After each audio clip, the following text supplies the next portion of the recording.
Bore da, croeso cynnes I chi yn enw yr Arglwydd Iesu Grist. Mae'n hyfryd cael cyfle I addoli gyda'n gilydd ar fore Sul.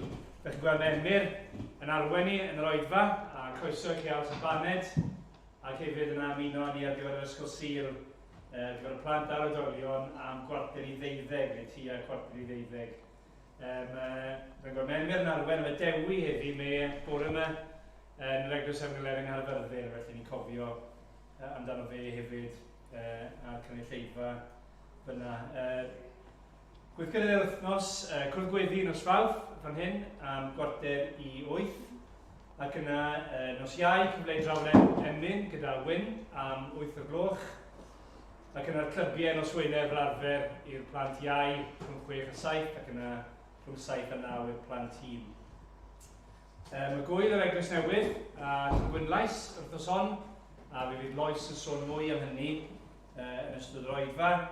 Cofiwch I bod Castell y Mis yn mynd at waith mudiad Efengyl Cymru.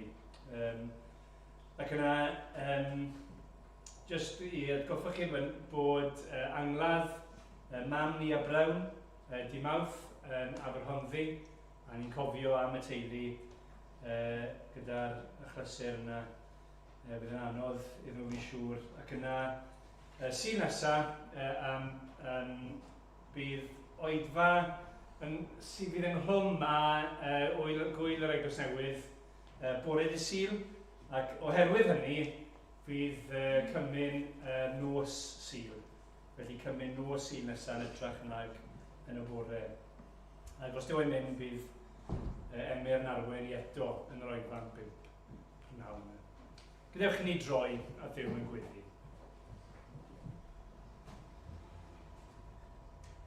Arglwydd Dduw, ni'n diolch I ti bod pob peth da yn dod oddi wrth I ti. Ac ni'n ador ti y bore yma, yn bobl sydd am ddiolch I ti, am yr holl ddaioni wyt ti'n rhoi ni. Y tywydd braf ni'n gallu mwynhau. Cyfle I weld ein gilydd a mwynhau cwmni'n gilydd. Arglwydd, mae'n gymaint o bethau ni'n gallu cymryd yn ganiatawol. A ni'n diolch I ti am dy holl roddion di I ni. Ac ni'n diolch ti'n arbennig am yr Arglwydd Iesu Grist. Ni'n diolch I ti bod trwy I fywyd a'i farwolaeth a'i atgyfodiad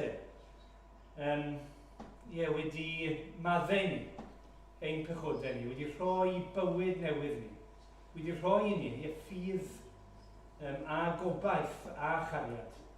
Ac arglwydd ni am awrygu enw fe gyda'n gilydd bore yma. Ni am iddo fe gael I ddylchafu. Trwy yr hyn yn ni'n I ganu, trwy'r darlleniad, trwy'r gweddio, trwy y bregaeth, yn gweddio trwy'r cyfan. Trwy yn bywydau ni, yn ymateb i'r hyn I ti wedi datguddio ni bore yma trwy dair di, ni'n gweddio byddai'r cyfan yn dwi'n clod a mawl i'r Arglwydd Iesu Grist.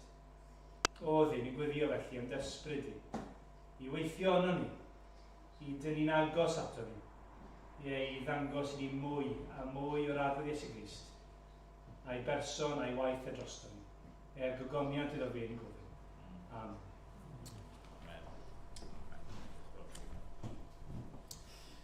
Ni'n mynd I ganu o Cwmpawd 2, yn gyntaf rhif 21. Llawryfon, rowch ar ben yr oen arosedd nef. Llawryfon yw fel y coron. Math o goron oedd yn cael ei roi I bencampwr, I champion. Un sydd wedi ennill. Ac ni yn sôn fan hyn am yr Arglwydd Iesu Grist, yr un sydd wedi ennill y fuddugoliaeth. Ni'n clywed am hynny yn yr ail bennill. Cododd o'r bedd yn fyw, gorchfygodd angau gaw. Yr Arglwydd Iesu wedi ennill y dydd. Mae wedi concro y gelyn mwyaf marwolaeth drosto ni. A'r reswm, o'n i'n meddwl dechrau gyda y gan yma, yw pennill rhif 4. Canu hyn, mae teyrnas Crist gerllaw, Coronwch frenin hedd. Na foed rhyfeloedd mwy drwy'r byd. Dim trais na sŵn y cledd. Mae dinas acw fri llawn o'i ogoniant ef, a chan cenhedloedd byd bob un ei foliant yn y nef. Ni wedi cael penwythnos arall yn dod efo gwrthdaro pellach yn Rwsia a ryfel yn parhau yn Ukraine, a ni'n gwybod mae ryfeloedd mewn mannau eraill hefyd yn does, a mae'n bryder, ac mae'n beth erchill ac yn beth ofnadwy. Nes i gofio bore yma pwy sydd yn gwisgo'r goron go iawn. A'r gobeith yma sydd yn un dydd, bydd yna heddwch. Un dydd, bydd pob cenedl yn canu mawl i'r brenin yma. Wel, na ni sefyll, na ni ganu mawl iddo fed yn gilydd.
Darllen nawr o air Duw, ac i ni di cyrraedd bore yma 1 Corinthiaid pennod 3.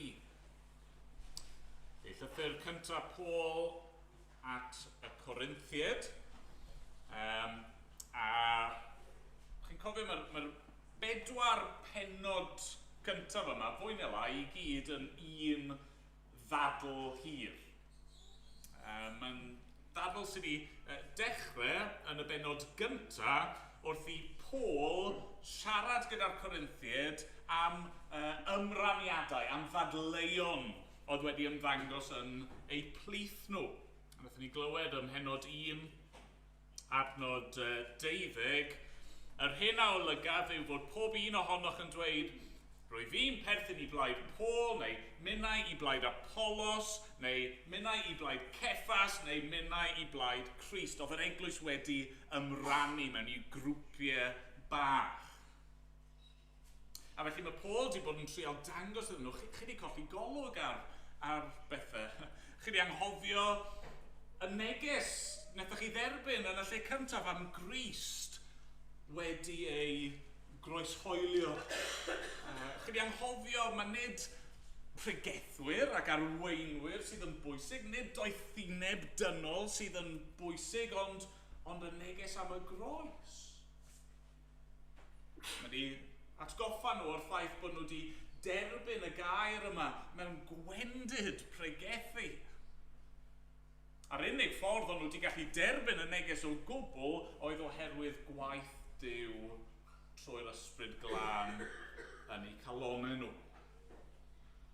A nawr fan hyn mae Paul yn parhau, mae'n dod nôl mewn ffordd i le nath e ddechrau. Drychwch ar benod 3, adnod 1. Minnau, gyfeillion, ni ellais lefaru wrthych fel wrth rai ysbrydol, ond fel wrth rai cnawdol, fel babanod yng Nghrist. Llaeth aroddais i chwi yn ymborth, ac nid bwyd solet, oherwydd nid oeddech eto yn barod.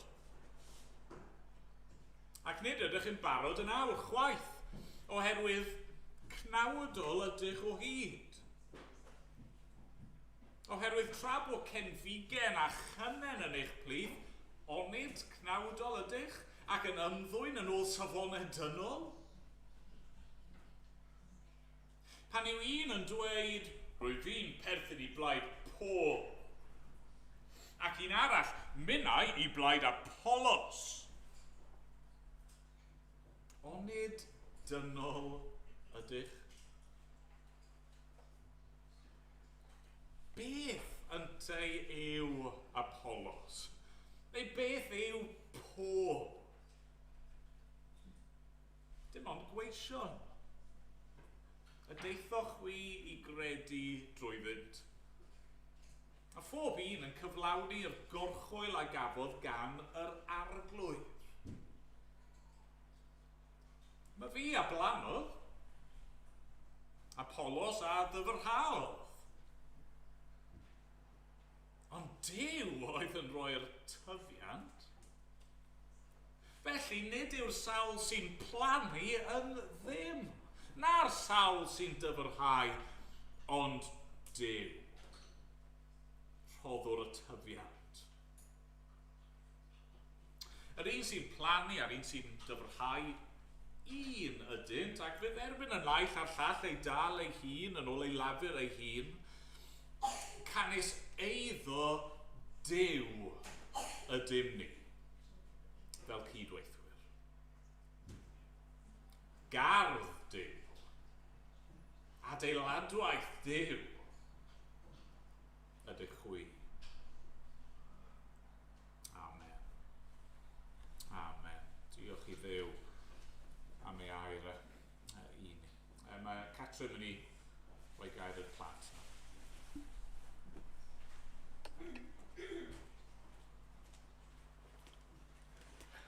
Bore da, pawb.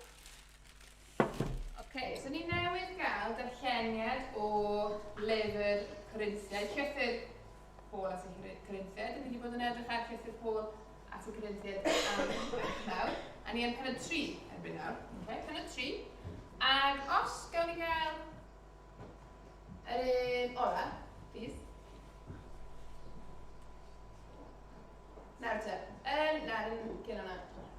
Yn y darn yma fan hyn, mae Paul yn dweud bod y Corinthiaid rhywbeth. Felly chi jyst edrych os chi'n gallu darllen, mam yn dad helpu os chi'n ddim yn gallu darllen. Beth mae Paul yn dweud yn y darn yma, mae'r Corinthiaid fel? Mae o yn yr adnod ola, fel clywch chi. Yn yr adnod ola, fel gweud fel. Mae Paul yn dweud mae'r Corinthiaid fel, debyg i.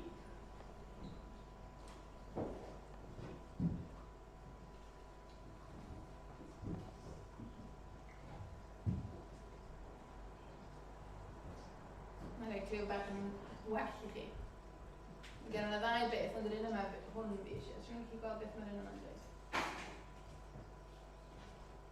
Plant mawr, oedolion i helpu? Gar. Okay. So mae Paul yn dweud bod y Corinthiaid a ni'n pen draw fel gar. Okay. Nawr, dwi'n mynd i feddwl tipyn bach am beth mae Paul yn meddwl fan hyn. Okay.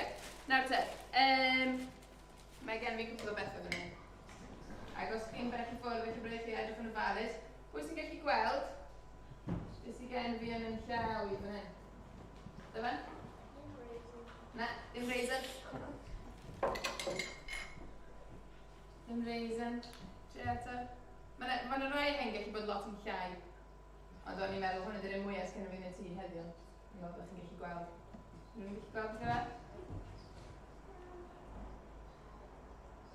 Mae e'n wneud efo gardd. Be ni'n rhoi mewn gardd? A si? Hadau, ie. Mae gen fi hedyn fan hyn. Iawn. Beth mae'r hedyn yma yn gallu newid mewn i? Be mae'n gallu newid mewn i? Debs? Be? Coeden, ie. Neu blodau, neis. Neu mae hwn, fi'n meddwl yn gallu tyfu mewn i pwmpen. Okay. A dwi eisiau helpu i wneud i hwn newid mewn i rhywbeth. Okay? Felly dwi wedi dod y cwbl o bethau i helpu i hwn newid. Beth ni angen, beth mae'r hedyn yma angen ar gyfer tyfu a newid mewn i rhywbeth? Angen? Please. Okay. Anne? Anne, wyt ti'n gallu dod yma? Ti'n gallu helpu fi? Dwi wedi dod y pryd efo fi. Ie? Okay. So na ni ddod draw fyna. Gafon y hedyn. Mae gen fi pryd, fe fan hyn, felly bod chi'n methu gweld. Mae Anne yn mynd i roi yr hedyn. Dwi'n gyfer lawr mewn i'r bryd. Da iawn. Okay. Diolch. Edrych lawr. Nawr, beth arall ydyn ni angen i helpu yr hedyn tyfu? Asi? Aer? Ydy, mae hwnna'n wir. Beth arall?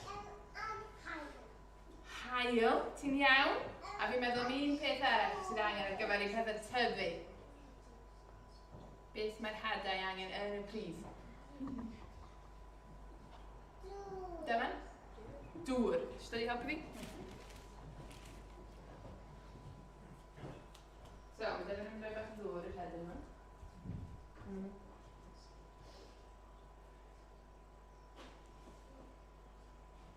Da iawn, eisiau lot,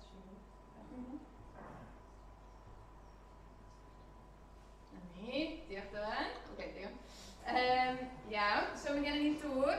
A nawr, o fel sydd wedi deud bach o hael, yn credu bod hwn yn eistedd mewn rhywle special ar gyfer hael. Fyna, yn gweld bach o golau hael. Nawr te, beth sydd wedi ddigwydd rwan? Mae e fod i... Elsie? Dyn yma fi? Mae e fod i nawr, fod i ar fi'n ei mes. Mae e fod i nawr tyfu. Wyt ti'n gallu edrych i weld os yw'n tyfu? Ydy wedi tyfu? Na! Yn fod i'n meddwl bod yn fod i tyfu? Ti'n meddwl i straen. Yn meddwl bod i'n fod i tyfu? Dŵr, hael, mwd, hedyn, popeth, gret. Dwi wedi wedi tyfu. Nawr, chi'n gwybod beth? Yn y pen draw, falle bydd yn tyfu. Ond y llun eisiau cofio am fan hyn, iawn, ydy mae'r peth yma gyd yn dda. Ond yn y pen draw, Dyw sydd yn achosi'r hedyn yna tyfu. Achos fe sydd wedi trefnu a creu y byd mewn fel ydy, fe sydd yn trefnu popeth, ac mae angen, Dyw sydd wedi trefnu fel bod yr hedyn yna yn tyfu fel yna yn y pridd. Nawr, mae e'n debyg iawn, os ma'n i fynd nôl nawr at be mae Paul yn dweud, okay? Achos mae hwn yn mynd i helpu ni feddwl am beth mae Paul yn golygu. So mae Paul ar y dechrau yn dweud, myfi a blanod. So mae'n siarad am yr hedyn fyna. A mae'n dweud, dwi wedi rhoi'r hedyn i chi, Corinthiaid, A'r hedyn fan hyn yw gair Duw. Okay? Mae Paul wedi sôn wrth y Corinthiaid am Iesu Grist, am y ffaith bod Iesu wedi marw dros nhw, ac wedi eisiau achub nhw. Felly mae'r hedyn yn mewn yn y prif. Okay? Mae'r gair Duw yn y Corinthiaid nawr. Okay? A wedyn mae'n dweud, Apollos a ddyfrhaol. Y ffrind iddo fe wedyn wedi dod i roi dŵr iddyn nhw, wedi atgoffa nhw. Cofiwch am Iesu Grist, cofiwch bod yn caru chi, yn dweithio nhw, yn gweddio, yn gweddio dros nhw. Okay? Ond wedyn mae'n dweud, beth sy'n bwysig iawn fan hyn, mae'n dweud Duw oedd yn rhoi'r tyfiant. Okay? Mae'n bwysig i ni gofyn hynna. Mae Duw yn gofyn i ni, fel mae Paul ag Apollos yn helpu Duw i wneud ei waithau. Ond yn y pen draw, Duw sydd yn achub, a Duw sydd yn newid bywydau. A mae yna dau beth i ni ddysgu yn y wers yma. Okay? Peth cyntaf o'n i'n meddwl oedd, eisiau ni gofio, mae ni yw'r hedyn, a mae'n bwysig bod ni'n cael dŵr ag hael. Nawr, beth mae hwnna'n golygu felly i ni, fel Cristnogion, neu fel pobl sy'n eisiau clywed am Dduw? Os o'i ni yw'r hedyn, a bod ni angen dŵr ag hael, pa fath o bethau gallwn ni'n neud i gael y dŵr a'r hael yna? Beth chi'n meddwl? Be ni'n gallu neud fel i helpu tyfu fel Cristnogion, ac i ddod i nabod Iesu Grist yn well? Chi'n neud rhywbeth, reit? Nawr, beth chi wedi gyd wedi neud bore yma? Wedi dod i'r... Lle ni wedi dod i bore yma, si? I'r capel, ni'n dod i glywed, ydyn ni? Ni'n gallu gweddio, ni'n gallu darllen y Beibl, ond mae eisiau ni gofio, mae dim dyna sy'n achub ni. Okay? Duw sy'n achub ni, dy'r ffaith bod mam a dad yn Gristnogion. A di Emyr ddim yn gallu newid ni a wneud ni'n Gristnogion. Beth mwyaf pwysig yw bod Duw sy'n gwneud y gwaith yna yn ein colonna ni. Yr ail beth, os chi yn Gristnogion yn barod, ac bod chi yn gwneud y gwaith dyfro, ac yn rhoi'r hael, os ydych chi ag yn gwneud y plannu, so chi'n siarad wrth bobl eraill, bobl sydd ddim yn credu yn Duw, mae eisiau ni gofio hefyd, bod Duw yn gofyn i ni i wneud y pethau yma, a bod ni'n cael bod yn rhan o gwaith Duw, Duw yn y pen draw sy'n gallu achub y pobl yna. Duw ddim yn disgyn arno ni i orfod trio achub pobl. Ni'n gallu gwneud y gwaith dyfro a gwaith roi'r hael a siarad wrth pobl am Dduw, ond yn y pen draw, Duw sydd yn achub. A ni'n gallu bod yn ddiolchgar i Dduw am hynny, mae fe sydd yn gwneud y gwaith yna, ond bod y hefyd eisiau ni fod yn rhan o'r gwaith. Felly, os ni'n edrych, fydd hwn lan nawr, sy'n chi'n newid yn y nesaf, fydd hwn fyny am y bregeth, okay? Mae gennym ni adnod ar y top, os chi eisiau copio fe.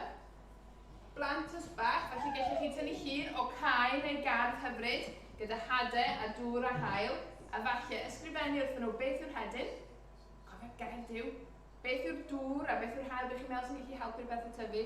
A wedyn blant y bach yn fwy, mae gennym fi 4 cwestiwn fan hyn, gallwch chi ddarllen ac ysgrifennu a trio ateb tra mae Emyr yn siarad. Okay? Diolch yn fawr. Ni'n mynd i gannu o'r llyfr ymynedd yn gilydd nesaf. Ni'n mynd i gannu rhif 45. Diolch i ti, yr holl allu hwyddi, am yr efengil sanctaeth. Pan oeddwn ni mewn carchar tywydd di, roes di'n oleuni, nefol, o aid yr hyfryd wawr arlyd, goleued ddear lydan. Halleluia. Amen. Nw'n ni sefyll i ganu.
troi at Duw mewn gweddi.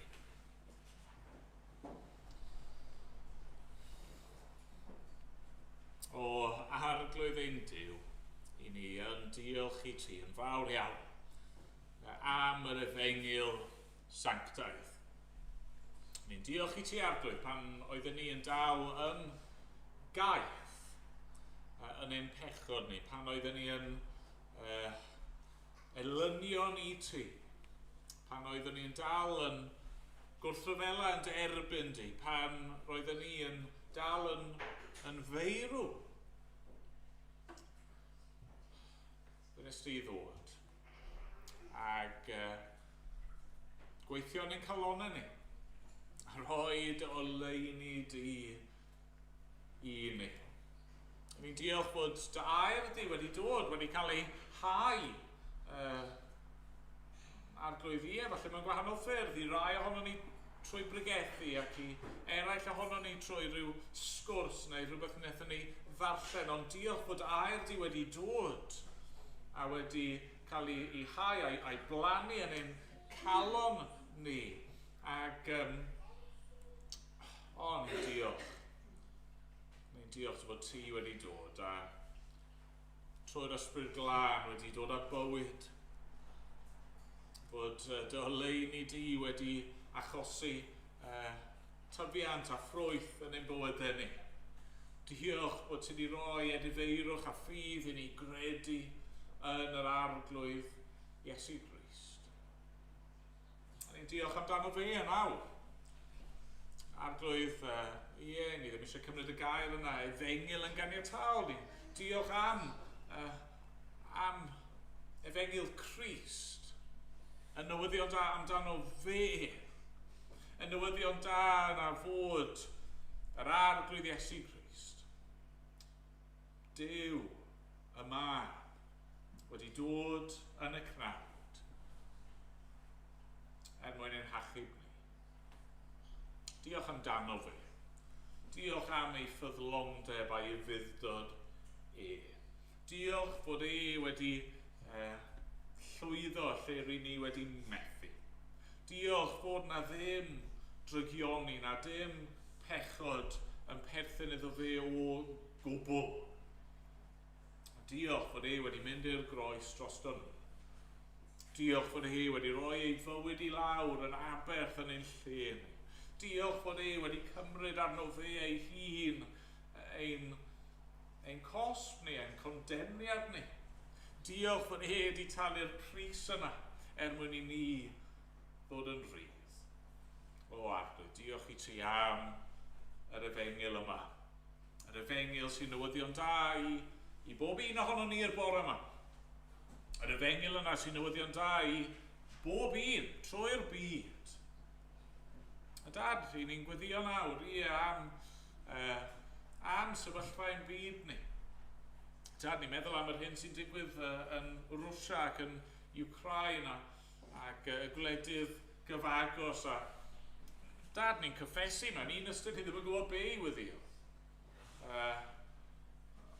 Yn fwy na hyn, ni'n gofyn i ti i fod ar waith. Ni'n gofyn arna ti i rwystro drygioni. Ni'n gofyn arna ti i drygarhau. Ni'n gofyn arna ti i achub. Ni'n gofyn arna ti i ddod ar sefyllfa na i ben yn y ffordd gorau posib. Ni'n gofyn arna ti roi edifeirwch. Ni'n gofyn arna ti i ddod â phobl i fewn i dy deyrnas di. A dad, yna'n gweddi ni am holl genhedloedd ein byd ni. Ni'n diolch am yr addewid yna. Un dydd bydd yna dorf direfedu o bob llwyth a iaith a chenedl yn dod ynghyd i ganmol yr arglwydd Iesu Grist ac i'w addoli ym mhob iaith. O, diolch am hyn. Diolch y bore yma bod ni yn cael dechrau ar y gwaith yna nawr wrth addoli gyda'n gilydd. A dad, ni'n gofyn y bore yma bydd ein addoliad ni yn dderbyniol gen i ti. Dad, ni'n hyderus yn ei di yn derbyn ni nid achos bod ni'n dod yn unerth yn hi, ond am ein bod ni'n dod yn enw'r arglwydd Iesu Grist. Diolch bod gennym ni bob un yma bore yma'r ffordd i nesau ato ti trwy yr arglwydd Iesu. Dad, ni'n gofyn unwaith eto nawr arna ti ddod yn agos ato ni, arna ti siarad â ni, arglwydd i ni dangen di yn fawr. Ni'n gofyn arna ti i weithio yn ein calon ni bob un, fel bod y gair sy'n cael ei brygethu yn cyflawni y gwaith sydd gen ti i'w wneud yno ni. Arglwydd, derbyn ni nawr felly. Yn ddiolchgar, derbyn ni'n mawn ni am diolch. Amen bod ni'n dod yn enw'r arglwydd Iesu Grist. Amen. Amen. Ganwn ni eto o'r llyfr ymynau 354. Wele yr athro mawr yn dysgu dyfnion bethau Duw. Dwy folgariad yn llefaru bennaid clyw. Yr athro mawr, wrth gwrs, yw'r arglwydd Iesu. Yn siarad â ni bore yma trwy ei air yn nerth yr ysbryd glân. Arglwydd boed eith eiriau groeso yn fy nghalon ni. Crea hiraeth mwy am wrando arna ti. Dy roi ni ras i orffwys ar dy nerth a thawn. Tyfu yn dawel yn dy eglwys. Ffrwytho yn llawn. Yn ei sefyll i ganu.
Wedyn sy'n gynharach, ni'n dal i fod yng nghanol yr adran yma.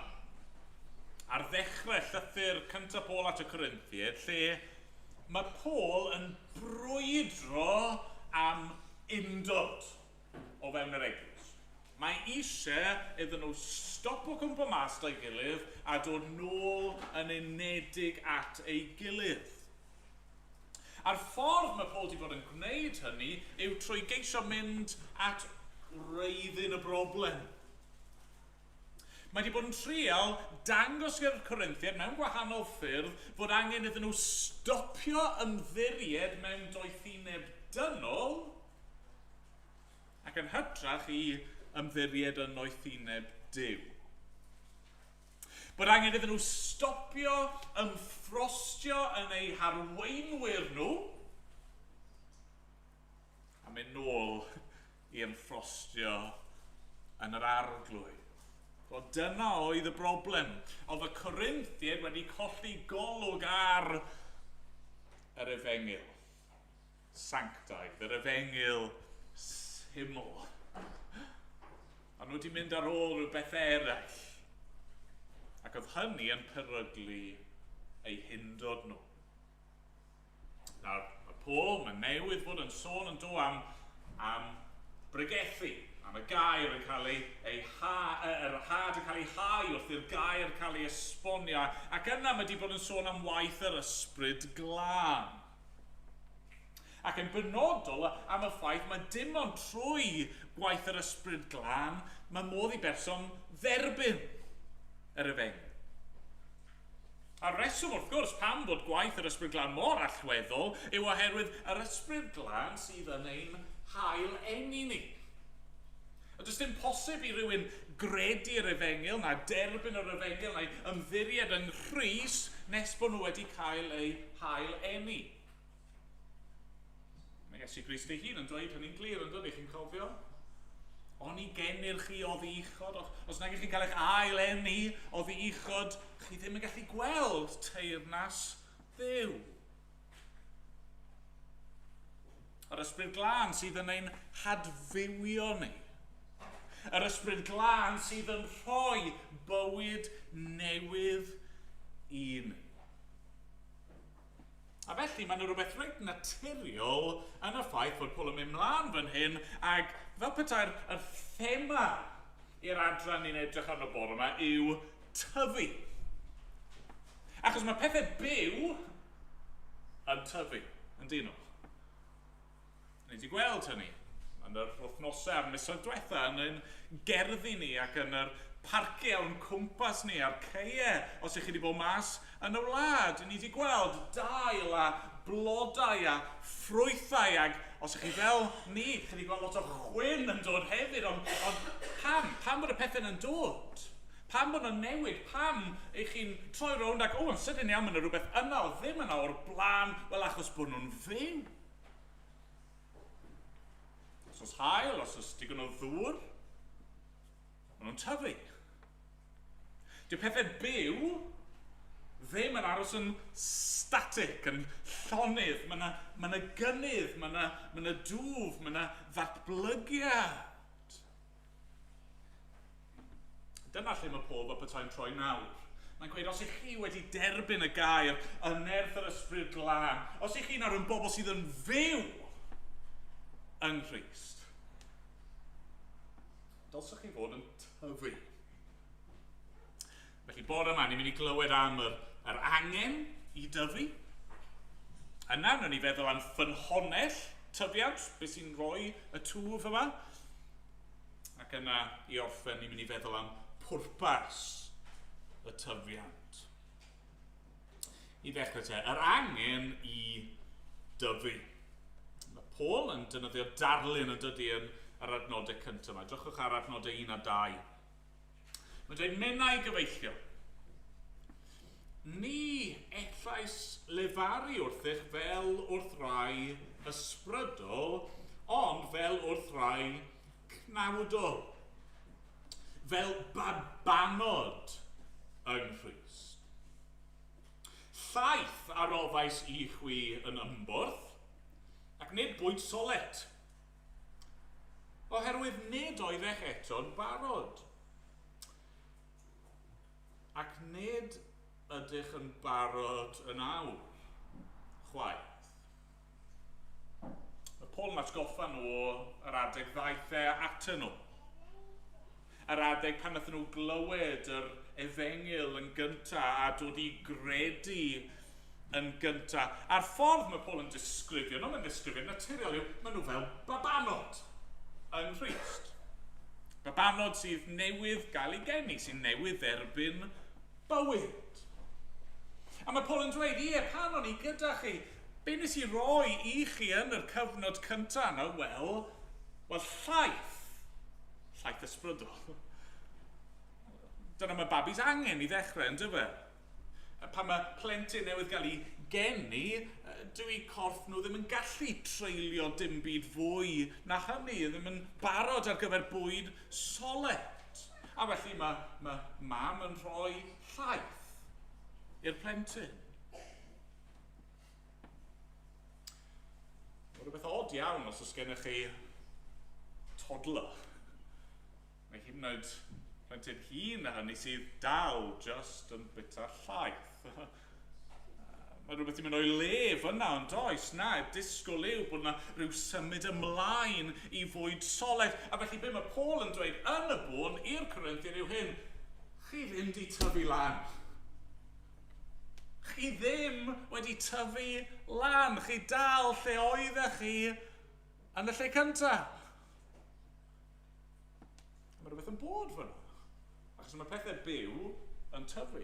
Mae pethau byw yn cynyddu ac yn datblygu. Mae eisiau bod yn ofalus, mae rai pobl wedi mynd i ddryswch fan hyn. Wedi camddeall be mae Paul yn dweud. Achos chi'n cofio chydig adnodau nôl, oedd e wedi cyfeirio at y ffaith fod e yn siarad doethineb ymhlith y rhai eiddfed. A fan hyn nawr mae'n sôn am symud ymlaen o laeth i fwyd soled. A mae hynny di arwain rai pobl i ddweud, o wel, na fe, o fewn Cristnogaeth mae yna lefelau gwahanol o Gristnogion.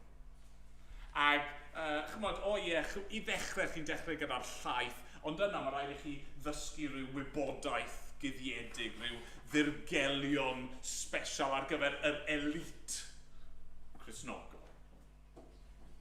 Ond na ddim dyna mae Paul yn golygu o gwbl fan hyn.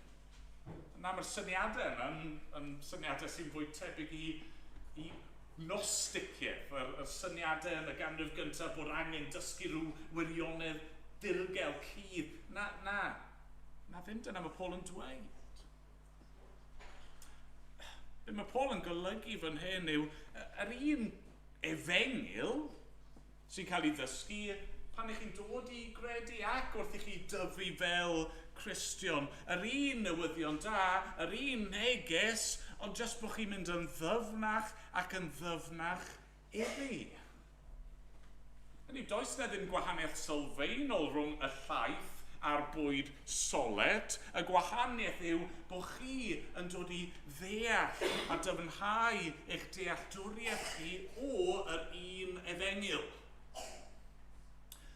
Trio rhoi esiampl i chi be fi'n golygu. Yn siŵr bod y mwyafrif ohoni di darllen neu di gweld ffilm Willy Wonka and the Chocolate Factory, neu Charlie and the Chocolate Factory, Roald Dahl, ia? Cofio, eithon ni weld y sioe'n ddiweddar fan yn digwydd, ond yn y stori yma, mae yna blant yn cael gwahoddiad i fynd i ffatri siocled anhygoel Willy Wonka. A mae gymaint o bethau gwych yna i fwyta a blasu a trio. Ond mae yna ddau beth arbennig iawn. Peth cyntaf yw, mae yna chewing gum, neu bubble gum, sydd yn newid blas. A gweud y gwir, mae'r chewing gum yn fwy na just chewing gum, achos wrth i chi fwyta fe, mae e fel pryd bwyd cyfan. Ie, chi'n cofio, mae'r plentyn, violet sy'n bitter yn fe, mae'n dechrau a mae'n blasu fel tomato soup, a mae'n gweud bod fi'n gallu teimlo fe'n llenwi'n stimog i, ac yna mae'n cario ymlaen i gnoi, a mae'n gweud, roast beef, hyfryd, ac yna mae'n cario ymlaen i gloi, ac yna mae'n cyrraedd y blueberry pie, ac bydd rhaid chi'n cofio beth sy'n digwydd iddi hi, mae'n troi mewn i blueberry enfawr, ond y pwynt yw, yr un gwm mae'n cnoi, ond jyst mae phrofiad hi ohono fe yn datblygu ac yn newid, a mae'n cael mwy a mwy o faith. A dyna fel mae hi efo'r efengil. Mae Paul yn gweud yn gynt yn dydi, nes i ddewis peidio gweud bod dim yn eich plith ond Crist ac yntau wedi groeshoelio. Dyna yw'r efengil, a ni'n mynd nôl ato fe o hyd, o onglau gwahanol, yn ddyfnach ac yn ddyfnach. Ni ddim yn newid a mynd mlaen i rhywbeth gwyllt, rhywbeth gwahanol, ni jyst yn mynd yn ddyfnach. Gan Willy Wonka rhywbeth arall hefyd, everlasting gobstopper. Chi'n gallu signo arno fe, a dwi byth yn dod i ben. Fel na mae'r efengil.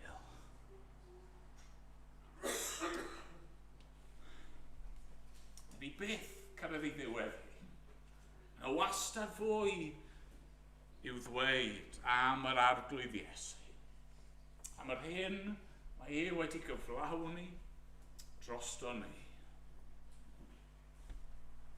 Oedd y Corinthiaid wedi drysu fan hyn yn dod nhw. Ond nhw'n meddwl bod nhw wedi ymddwyn yn ddoeth. Ond nhw'n meddwl bod nhw mor glyfar. Ond nhw eisiau symud ymlaen i ryw bethau eraill, ryw pethau pellach. Mae Paul yn dweud, tyfwch lan.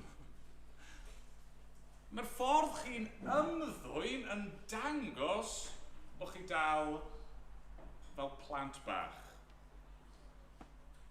Nawr unwaith eto, peidiwch cam ddeall, dyw Paul ddim yn dweud bod nhw ddim yn Gristnogion, neu bod nhw ddim wedi derbyn yr ysbryd. Na, mae e, a dweud y gwir, yn dweud rhywbeth mwy difrifol, sef chi wedi derbyn yr ysbryd, ond chi ddim yn ymddwyn fel petai hynny'n wir. Chi wedi credu yn yr arglwydd Iesu, chi wedi cael eich achub, chi'n dweud bod chi wedi troi cefn ar bethau'r byd, ond dyma chi nawr yn ymddwyn yn ddynol. Chi'n ymddwyn yn gnawdol. Chi'n ymddwyn fel pawb arall yn y gymdeithas o'ch cwmpas. Chi'n stopioch e. Tyfwch lan. Nid fel hyn mae pobl ysbrydol. Nid fel hyn mae pobl yr arglwydd. Nid fel hyn mae'r saint i fod i ymddwyn. Mae'n rybydd clir fan hyn yn does. Y modd i Gristnogion ymddwyn yn fydol. Mae adegau lle mae Gristnogion yn mynd i ymddwyn fel babis bach. Maen nhw'n mynd i gwmpo mas dros bethau sydd ddim yn deilw i gwmpo mas dros dyn nhw. Eto, peidiwch cam ddeall, mae yna adegau lle fel Gristnogion ni yn cael ein galw i ymwahanu o eraill. Bydd Paul yn dod i hynny.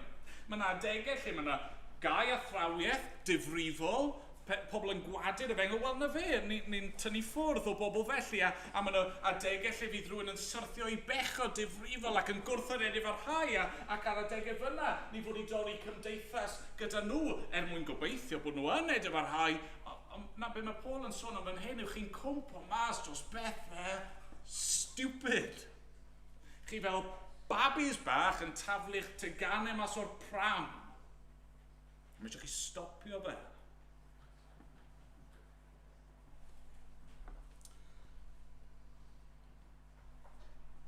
Fi'n clywed lot o hanesion am eglwysu, am rannu, split yn digwydd, pobl yn gadael. Chi'n trio holi yn ofalus, ddim eisiau busnesio, chi'n trio holi o pam beth sydd wedi digwydd. Dim bod os yna rhyw reswm clir yn cael ei roi.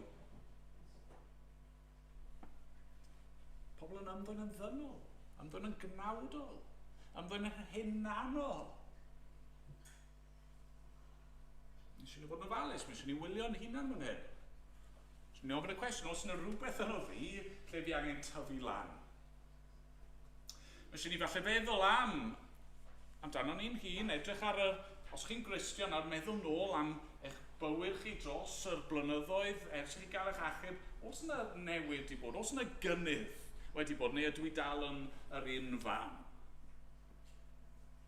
Mae pethau byw yn tyfu. Mae'r peth gyntaf, yr angen i dyfu. A mae hynny'n codi cwestiwn te, wel sut felly mae tyfu, a dyma'n ail bwynt ni bore yma, ffynhonnell tyfiant. O le mae tyfiant ysbrydol yn dod. A mae Paul nawr yn mynd ymlaen, a mae'r darlun yn newid ychydig bach.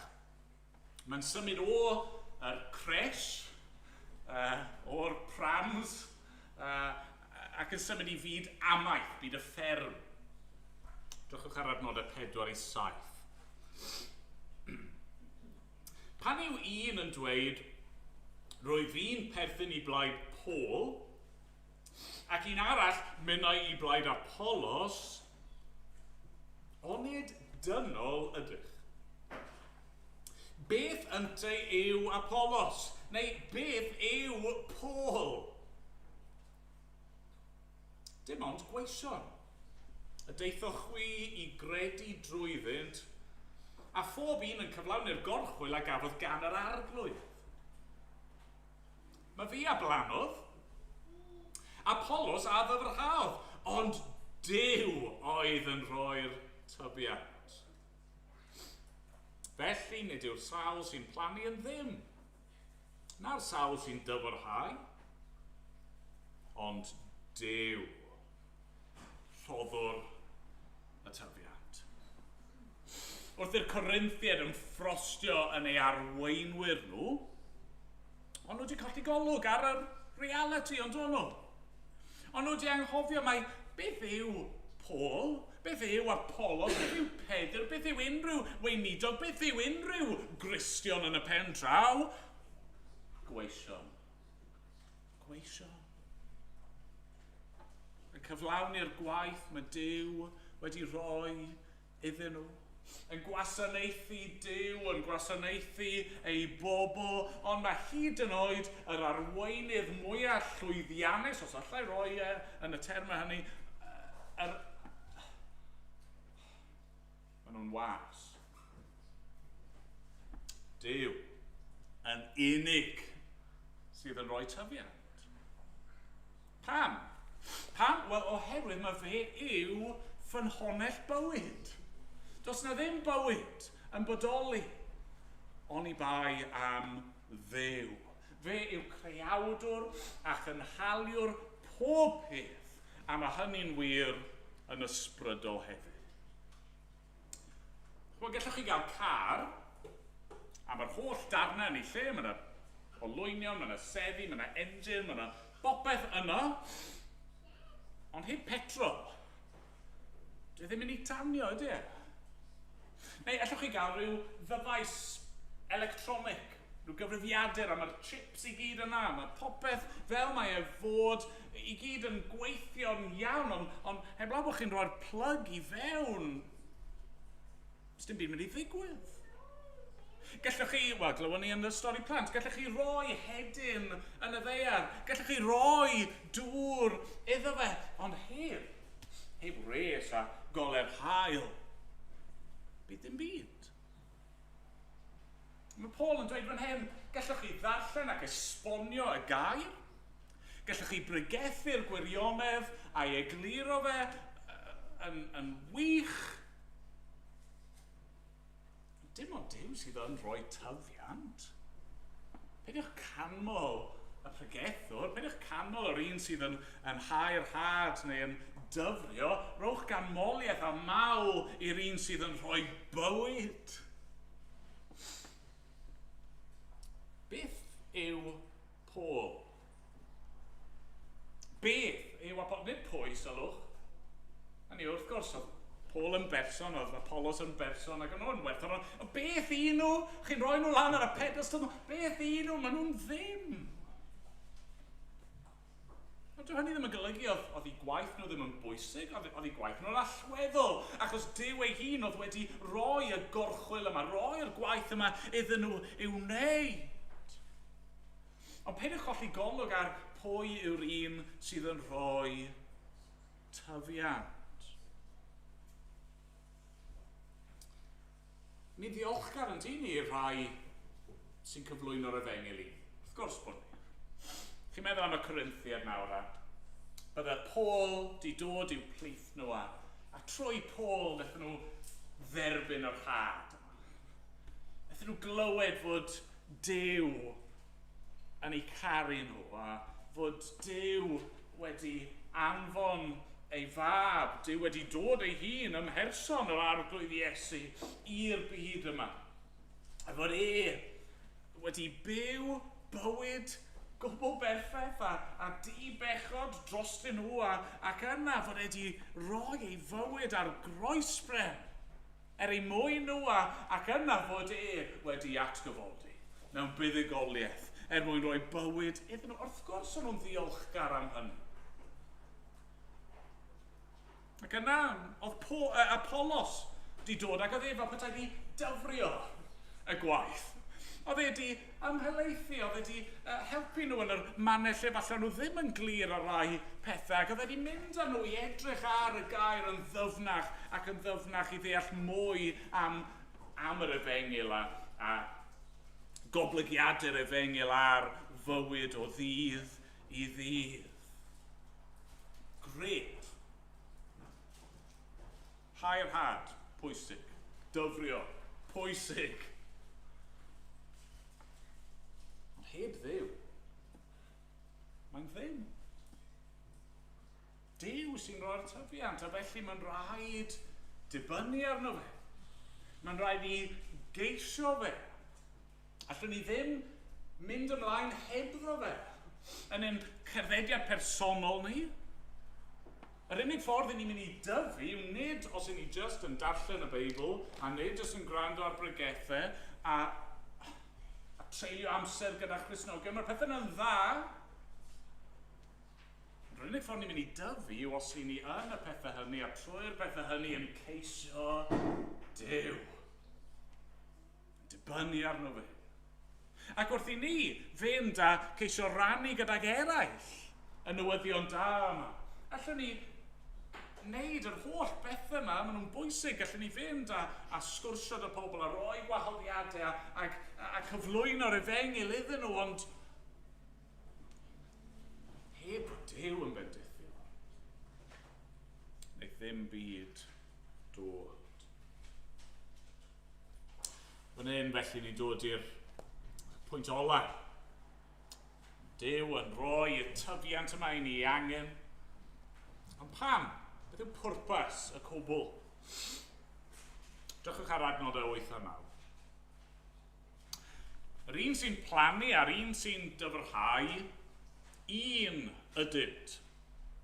Ac fe dderbyn y naill a'r llall ei dal ei hun yn ôl ei lafur ei hun. Yn i ddod nôl at hyn wythnos nesaf os Duw ein mynd, ond na'r wythnos wedyn yn ddrwg fi. Ond y syniad fan hyn yw, mae gweision yr arglwydd, maen nhw i gyd yn yr un gwaith, a mae Duw yn gwobrwyo, ond o'n i feddwl fwy am hynny eto. Ond adnod 9, canes eiddo Duw ydym ni, fel cydweithwyr. Gardd Duw, adeiladwaith Duw, ydych chwi. Beth yw pwrpas yr tyfiant ysbrydol yma? Beth yw pwrpas fod pobl yn cael eu hachub, yn dod i gredu a dechrau byw fel Cristnogion ac yn dangos ffrwyth hynny yn eu bywydau nhw? Beth yw pwynt hynny? Beth oedd pwrpas gweithgarwch Paul? Be mae Duw yn ei fwriadu yn hyn i gyd? Wel, y darlun ni'n i gael fan hyn yw gardd neu cae. Hynny yw rywle lle mae yna dyfiant amlwg. Ond pam? Be mae'r gair yna, gardd neu cae yn ei gyfle? Mae'n credu bod yna ddau beth allwn ni nodi yn fyr. Gyntaf i gyd, gogoniant Duw. Gogoniant Duw. Pam bod yr eglwys yn cael ei ddisgrifio fel gardd Duw? Achos ni fod i ddod â gogoniant i Dduw trwy ein tyfiant a'n ffrwyth ni. Dychmygwch am munud bod chi'n mynd i ymweld â gardd. Neu, os chi eisiau cae, os oes well da chi ffermydd, ond dychmygwch, fi'n gwybod mae rai, ond chi'n hoffi wneud hyn, chi'n mynd i'r flower shows gwahanol, neu'n mynd i ryw blastau ar gerddi gwych, a chi'n edrych o'ch cwmpas chi. A mae'r holl liwiau gwahanol, yr holl siapau gwahanol yma, arogle gwahanol. Nawr, beth sy'n mynd trwy'ch meddwl chi wrth weld gardd fel yma? Neu, pan ych chi'n gweld cae, chymod y rapeseed melyn, fi wrth y modd efo'r cei yna. Beth sy'n fod mynd trwy'ch meddwl chi? Efe, waw, un oedd rhywun plannu haden dda fan hyn, do. Efe, mae rhywun ti'n gwneud good job yn rhoi dŵr i'r rhain. Wel, na, falle bod hynny yng nghefn y meddwl, ac wrth gwrs chi'n ddiolchgar bod rhywun wedi mynd i'r ymdrech i blannu'r hadau, a bod rhywun wedi dal ati i ddyfrio, ond be ddylse fod yn mynd trwy'ch meddwl chi yw, waw! Mae yna rhywbeth yno ni sydd eisiau canmol y creawdwr. Chi'n methu diolch i'r blodau, o da iawn chi, chi'n edrych yn wych. Na, ni eisiau rhoi mawl i'r un sydd wedi ei creu nhw. Yr un sydd wedi rhoi bywyd iddyn nhw. Mae'r un peth i fod yn wir am yr eglwys. Wrth edrych ar bobl ddim. Pobl wedi ei galw allan o dywyllwch y byd. Pobl wedi ei casglu o bob llwyth a iaith. Pobl amrywiol mewn gymaint o ffyrdd. Ond wedi ei galw ynghyd, wedi ei hachub, a'i sancteiddio, a'i bywydau nhw wedi trawsnewid fel bod nhw ddim yn byw er mwyn nhw eu hunan mwyach, ond yn byw i Dduw ac yn byw er mwyn eraill. Mae hynny fod i ddod â gogoniant i Dduw. Fel gardd hyfryd, pobl yn edrych ar yr eglwys ac yn meddwl, o ie, mae yna rhywbeth special fyna. Mae yna rhywbeth i digwydd fyna. Mae yna fwriad fyna. Dyw gardd neu cae ddim yn ymddangos ar ddamwain na, mae e yna a mae'n pwyntio at un sydd yn rhoi bywyd. Ond yna'r ail, wrth gwrs, mae syniad o ardd neu o gae yn pwyntio ni at undod yr eglwys. O beth sy'n gwneud gardd yn ardd? Beth sy'n gwneud cae yn gae? Wel, bod yr holl flodau neu'r holl llysau neu beth bynnag sy'n tyfu bod nhw yno gyda'i gilydd. Ynddo fe? Hynny yw, allwch chi gael pot o flodau. Allwch chi gael rhywbeth yn tyfu wrth ymyl y ffordd fan hyn, trwy'r craciau. Allwch chi gael rhywbeth yn tyfu ar eich windowsill. Dio ddim yn ardd. Dio ddim yn gae. Pam? Os mae'r ben I hun. O chi'n rhoi'r holl beth yna da'i gilydd. Chi'n rhoi nhw ynghyd, yn cadw nhw'n unedig. Dyna pryd mae'n gael. Dyna pryd mae'n ardd. Beth yw eglwys? Gardd Duw. Paul yn dweud, chi'n cwmpo I mas da'ch gilydd, chi'n rannu mewn I potiau blodau bach. Nid fel na mae fod, stopiwch e. Tyfwch lan. Mae Duw wedi'ch dewis chi I ddwy'n ffrwyth gogoniant iddo fe, felly tyfwch gyda'ch gilydd, dygwch ffrwyth gyda'ch gilydd, mawl iddo fe. Amen. Amen.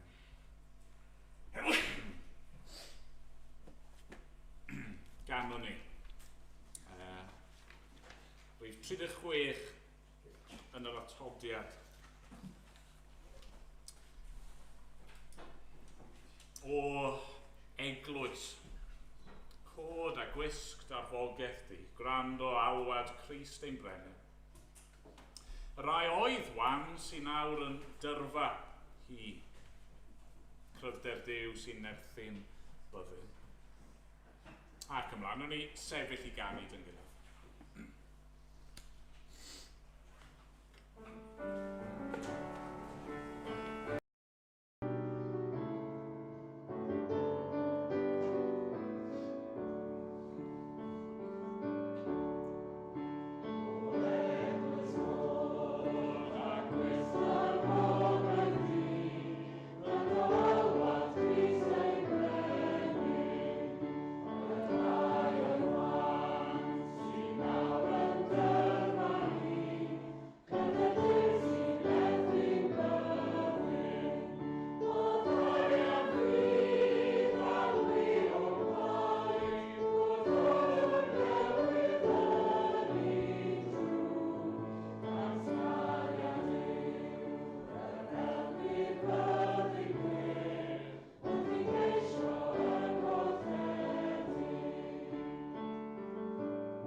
arglwydd yn Duw, ni'n gofyn nawr arna ti, trwy'r ysbryd glân i barhau i siarad gyda ni.